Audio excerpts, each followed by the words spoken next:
கர்த்தருடைய பரிசுத்த நாமத்திற்கு மகிமை உண்டாவதாக.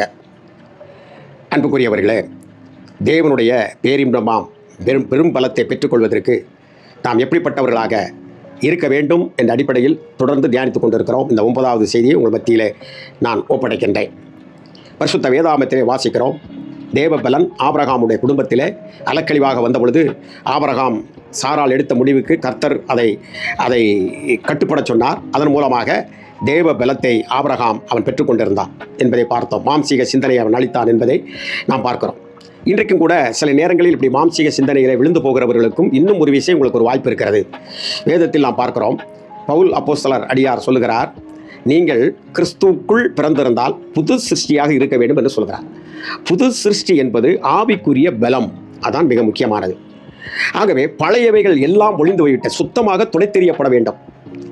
ஒரு வீடு ஒருவர் காலி பண்ணி போகிற பொழுது இன்னொருவர் அந்த வீட்டுக்குள் வருகிற பொழுது காலி பண்ணி அவருடைய பொருட்கள் எது இருந்தாலும் அந்த புதிதாக வரக்கூடியவர் எல்லாவற்றையும் எடுத்து துடைத்தெறிந்து வெளியே போட்டுவிட்டு அதை மீண்டும் வெள்ளை அடித்து சரி செய்து ஒற்றை அடித்து அந்த வீட்டுக்குள் குடியிருக்க ஆரம்பிப்பார்கள். ஆகவே பழைய சுபாவத்துக்குரியவை பழைய மனுஷனை தரித்து கொண்டிருந்த நாம் இப்போ புதிய மனுஷனாகிய ஆண்டவராக இயேசு கிறிஸ்துவை நாம் தரித்துக் கொள்கிறோம். பரிசுத்த வேதாகமத்திலே வாசித்து பார்த்தால் ஏதேனிலே ஆதாம் தன் மனைவிக்கு செவி கொடுத்தான்.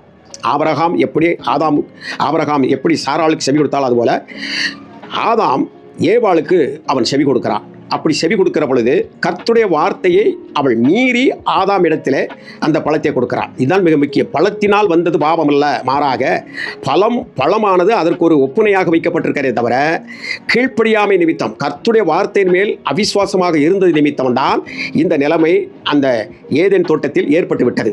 அது பழைய மனிதனுக்குரிய ஒரு சுபாவம்.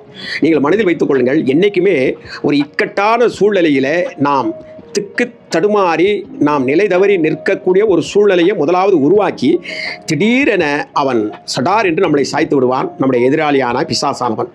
இப்படித்தான் தன்னுடைய பேச்சினுடைய நயவஞ்சகத்திலே ஏவாளிடத்திலே பேசி அந்த ஒளி மிகுந்த சர்ப்பமானது அதற்குள் குடிபுகுந்த அந்த சாத்தான் மூலமாக வஞ்சிக்கப்பட்டு கொண்டே இருந்தான். அது ஒரு நாள் 2 நாள் அல்ல, தொடர்ச்சியாக வஞ்சிக்கப்பட்டு கொண்டே இருந்தான். இப்பொழுது அவளுடைய வார்த்தையை கேட்க ஒரு நாள் அவள் தள்ளாடுகிற பொழுது இந்த சர்ப்பம் எப்பொழுது வரும், இந்த ஒளி நிறைந்த இந்த மிருகம் எப்பொழுது நம்மிடத்தில் வந்து பேசும் என்ற ஆவல் அவளுக்குள் வர ஆரம்பித்தது. ஆகவே அவள் தன் கணவனிடத்தில் பேசுவதையும் கர்த்தரிடத்தில் பேசுவதையும் அவள் குறைத்து கொண்டே வருகிறாள். அதாவது நான் உங்களுக்கு சொன்னேன் அல்லவா, அந்த கன்றுக்கு ஆகாரம் போடுவதை விட இந்த பன்றிக்கு போடுவது போல இந்த சர்ப்பத்தினிடத்திலே அதிகமான அவள் தொடர்பை வைத்துக் கொண்டே இருக்கிறாள். இப்படி பேசிக்கொண்டு வந்தது ஒரு நாள் அது திடீரென கேட்டது, இந்த தோட்டத்தில் எல்லா கனிகளையும் புசிக்கலாமா என்ற ஒரு இக்கட்டான கேள்வி. புசிக்கலாம் என்று சொன்னாலும் தவறுதான், புசிக்கக்கூடாது என்று சொன்னாலும் தவறுதான். அதை நீங்கள் உள்ளுக்குள்ளே போய் பாருங்கள். அவள் சொன்னால், இந்த தோட்டத்தில் எல்லா கனிகளையும் புசிக்கலாம், இந்த நடுவில் இருக்கக்கூடிய விருட்சத்தின் கனியை மாற்றம் நாங்கள் புசித்தால் புசிக்கின்ற நாளிலே சாகவே சாவும். அவன் சொன்னான், தடாலடியாக சொன்னான். இப்பொழுது முழுவதும் அவளை உள்வாங்கி வைத்திருக்கிறான். எப்படி ஒரு பெண் ஒரு ஆணை விரும்பிவிட்டால் என்று வைங்கள், ஒரு ஆண் ஒரு பெண்ணை விரும்பிவிட்டால் அவர்கள் தங்களுடைய குடும்பத்திலிருந்து தங்களை எந்த அளவிற்கு பிரிக்க வேண்டுமோ, ஒரு பெண்ணாக இருந்தால் ஆணை பிரிக்க வேண்டுமோ, நயவஞ்சகமான வார்த்தைகள் வஞ்சகமான வார்த்தைகள் அன்பு கூறுவதாக அப்படியே சொல்லி இந்த குடும்பத்திலே அவனை பிரித்து கொண்டே வரும். அதுபோல் அந்த ஒரு பெண் ஒரு குடும்பத்தில் பிறந்திருக்கக்கூடிய ஒரு பெண்ணை பிரிக்க வேண்டும் என்றால் இந்த ஆண் என்பவன் வஞ்சகமாக அப்படி பேசி அப்படியே பிரித்து விடுவான். ஒரு நாள் அவன் சொல்வான், நாம் ஓடி போய் விடலாம் என்று அவன் சொல்வான். ஒரு நாள் அவள் சொல்வா, நாம் ஓடி போய் விடலாம், உன்னுடைய அப்பா அம்மாவுடைய பேச்சை கேட்டால் நாம் சந்தோஷமாக நாம் இருக்க முடியாது என்கின்ற ஒரு சிந்தனையை அவன் பிடித்து விடுவான். அதாவது பன்றிக்கு நம்முடைய வாழ்க்கையிலே நாம் தவிடு புண்ணாக்கு வைத்துக் கொண்டிருக்கிறோம், கன்றுக்கு வைக்க வேண்டியதை பன்றிக்கு வைத்து விட்டோம் என்பதுதான் இதனுடைய பொருள். இப்படி அவன் செய்து கடைசியாக அந்த பெண் ஓடிவிடுகிறாள், அந்த ஆண் ஓடிவிடுகிறாள். தாய் தகப்பன் வெட்கப்பட்டிருப்பது போலதான் அன்றைக்கு ஆண்டவராகிய தெய்வமே ஒரு வெட்கி நான் படைத்த என் சுபாவத்தை ஊறி என்னுடைய பிள்ளைகள் இப்படி இருக்கிறார்கள் என்று வேதனையோடு தான் அவன் வந்து கொண்டிருந்தார். இதை நீங்கள் மனதில் வைத்துக் கொள்ள வேண்டும் பிரியமானவர்களே.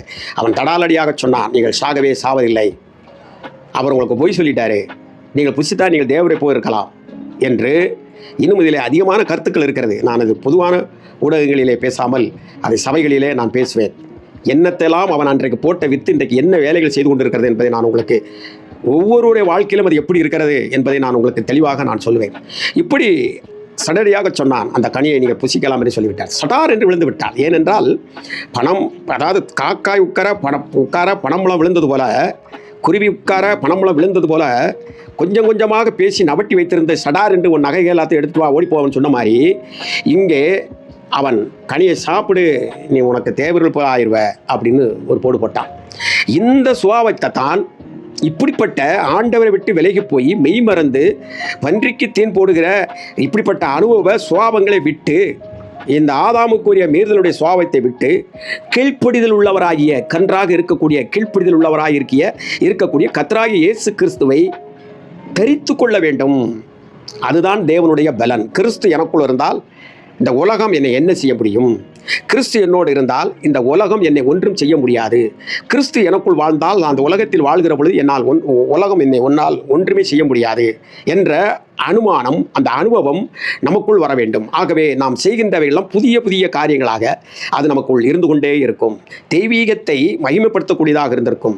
நம்மை குறித்து நம்முடைய குடும்பம், நம்முடைய கோத்திரம், நம்முடைய தாய் தகப்பன் இவர்களெல்லாம் மகிழ்ச்சி கடலிலே நீந்தத்தக்கதாக ஒரு மகிமையுள்ள வாழ்க்கை வாழக்கூடியவர்களாக இருப்போம். ஆகவே இந்த தவ காலங்களிலே நீங்கள் உங்களுடைய சிந்தனை எதை நோக்கி இருக்கிறது? கிறிஸ்துவை நோக்கியா அல்லது பிசாசை நோக்கியா? பிசாசுக்குரிய தருகின்ற செல்வங்களும் அவன் தருகின்ற இச்சைகளிலும் ஆசைகளுக்கும் நீங்கள் உங்களுடைய தீனியை போட்டுக்கொண்டிருக்கிறீர்களா என்பதை சிந்தித்து கிறிஸ்துக்கேற்ற சிந்தனையை அவருடைய வேத வாக்கியத்தினுடைய அடிப்படையில் நம்மை ஒப்புவிக்கிறோமா? தேவ பலனை பெற்றுக்கொள்வோம். கர்த்தர் நம்மை ஆசீர்வதிப்பாராக. ஆமேன், ஆமேன்.